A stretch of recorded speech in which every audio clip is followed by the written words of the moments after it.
Olá, aqui é o professor Jalbert falando, com a nossa primeira aula do nosso curso de diodos, que é a nossa nova playlist do nosso canal.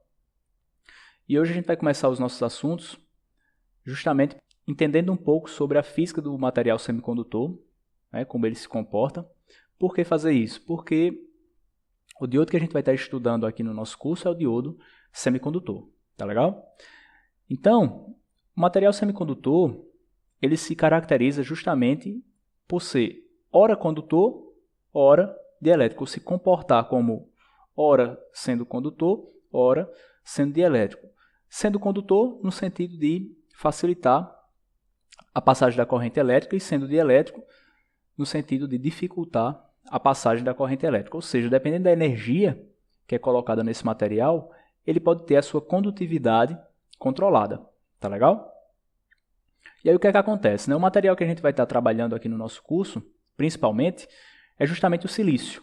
Tá? E o silício, cuja simbologia é Si, ele possui 4 elétrons em sua última camada, que é chamada de camada de valência. Mas, para esse átomo de silício ficar estável, a gente sabe que ele precisa ter 8 elétrons em sua última camada.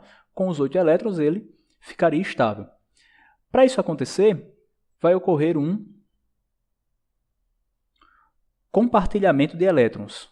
Tá legal? Ou seja, quando o silício compartilha os seus elétrons com outros átomos de silício, tal como é mostrado nessa estrutura aqui, perceba que esses elétronzinhos em vermelho aqui fazem com que o seu silício ou o seu átomo de silício fique com 8 elétrons em sua última camada, uma vez que esses elétrons foram compartilhados com outros átomos de silício.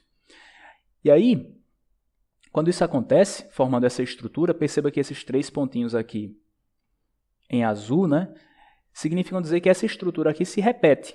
Se repete para cima, para a direita, para a esquerda, para baixo. E aí, essa estrutura se repetindo, ela vai ficar, ou ela vai se transformar em uma estrutura chamada estrutura cristalina. E quando essa estrutura é formada apenas por átomos de silício, se chama um semicondutor do tipo intrínseco. Ou seja, como ele só tem apenas silício, ele vai possuir um elevado grau de pureza com relação ao material silício. Tá legal? Só que, para que se tenha um maior controle da passagem de corrente elétrica pelo seu semicondutor, ou se tenha um maior controle das características elétricas do seu semicondutor, normalmente é colocado outro material aqui na sua estrutura, que é um processo chamado de dopagem. Tá certo? Em que essa dopagem é justamente um processo que impurezas são colocadas no seu semicondutor. Tá legal? Quais são esses outros materiais que são colocados, Os materiais que são normalmente colocados são materiais que têm 3 elétrons em sua última camada, sendo chamados de trivalentes, ou materiais que têm 5 elétrons em sua última camada, que são chamados de pentavalentes. Há exemplo aqui do boro, com esses 3 elétrons em sua última camada. Há exemplo aqui dos pentavalentes do fósforo, que possuem 5 elétrons na sua última camada. Tá legal? Então, o boro aqui sendo um átomo trivalente e o fósforo sendo um pentavalente. Tá legal? Quando a gente coloca essas impurezas no seu semicondutor, na sua estrutura cristalina aqui, ele vai se transformar agora não mais em um semicondutor intrínseco, mas em um semicondutor chamado de extrínseco, que é aquele que tem dopagem, que é aquele que tem impureza.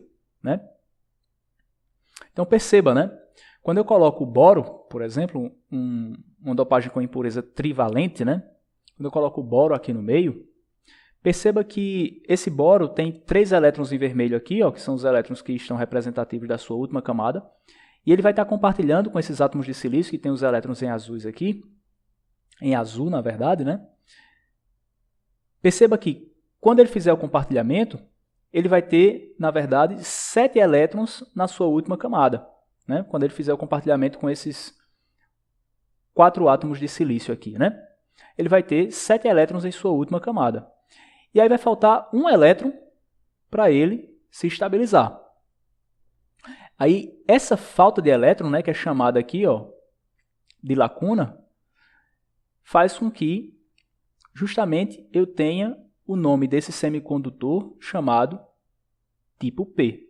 Por quê? Porque quando essa estruturazinha se repete ao longo de toda a sua rede, você vai perceber que o seu semicondutor, né, vai possuir uma falta de elétrons nele, né?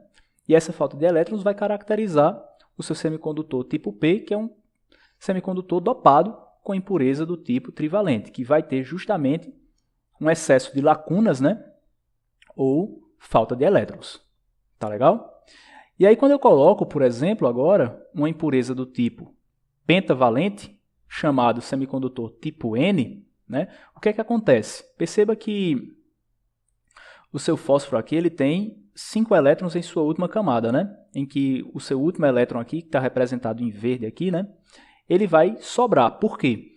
Porque como ele tem 5 elétrons e quando ele for fazer o compartilhamento com os átomos de silício aqui, ele vai ficar, na verdade, com os 8 elétrons na sua última camada, só que mais um que não conseguiu compartilhar, né? Ser compartilhado, vamos dizer assim, né? E aí, esse elétron vai sobrar. Esse elétron é chamado de elétron livre. E quando essa estrutura se repete ao longo de toda a sua rede, vamos dizer assim, né? A sua rede vai ficar com um excesso de elétrons. Tá legal? E quando isso acontece, quando ocorre esse excesso de elétrons, né? Justamente devido aos elétrons livres, o seu semicondutor ele vai ser chamado de tipo N, que é um semicondutor que é dopado com impurezas do tipo pentavalentes. Tá legal?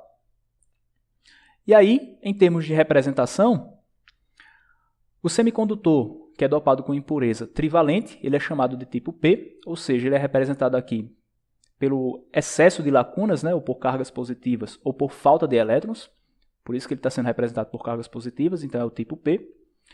E o semicondutor que é dopado com impureza pentavalente, que é o tipo N, ele está sendo representado aqui por um semicondutor que tem excesso de elétrons, por isso as cargas negativas, e a letra N. Tá legal? Então, nessa aula, a gente viu justamente os conceitos iniciais sobre os materiais semicondutores, o semicondutor intrínseco, que é aquele com elevado grau de pureza, e o semicondutor extrínseco, que é aquele que tem impureza dentro dele, ou os processos chamados de dopagem, né? E esses, na verdade, eram os conceitos que a gente tinha para mostrar por hoje, para a gente iniciar o nosso curso, né? Então, eu espero que você tenha entendido esses conceitos iniciais, espero que tenha gostado dessa aula. Me diz se essa aula ajudou você nos seus estudos. Se essa aula ajudou você nos seus estudos e se você gostou dessa aula, eu peço que você curta essa aula, peço que você compartilhe essa aula com os seus colegas. Porque se você fizer isso, o YouTube vai entender que esse conteúdo está ajudando você nos seus estudos e ele vai mostrar esse conteúdo para outras pessoas também, podendo ajudar muito mais pessoas. Tá legal? Então, desejo bons estudos para você, fique bem e a gente se vê na nossa próxima aula. Tchau!